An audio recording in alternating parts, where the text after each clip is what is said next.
నమస్కారం. ఈటీవీ 360కి స్వాగతం. ముందుగా ప్రధానాంశాలు.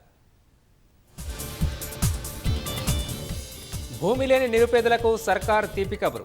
ఈ నెల 28న ఖాతాల్లో 6,000 జమ చేస్తామన్న భట్టి.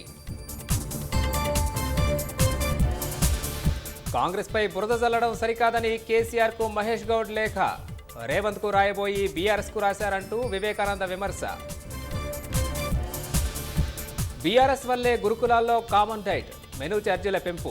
గులాబీ పార్టీ పోరాటంతోనే సర్కార్ దిగివచ్చిందన్న ఆర్ఎస్ ప్రవీణ్. మెగా లోక్ అదాలత్లో సైబర్ సెక్యూరిటీ బ్యూరో రికార్డు. బాధితులకు 33,27,00,000 రీఫండ్ చేసిన అధికారులు. మంచు కుటుంబంలో మరోసారి చిచ్చురేపిన పంచదార వివాదం. తను లేనప్పుడు ఇంట్లోకి వచ్చి హల్చల్ చేశారన్న మనోజ్. ఒకే దేశం ఒకే ఎన్నిక బిల్లు వాయిదా వేసిన కేంద్రం. గ్రాంట్ల డిమాండ్ల ఆమోదం తర్వాత ప్రవేశపెట్టే అవకాశం. 2026 మార్చిలోపు నక్సలిజం అంతం చేస్తామన్న అమిత్ షా.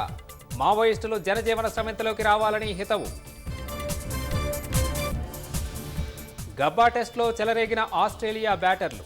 సెంచరీలతో కదం తొక్కిన ట్రావిస్ హెడ్, స్టీవ్ స్మిత్.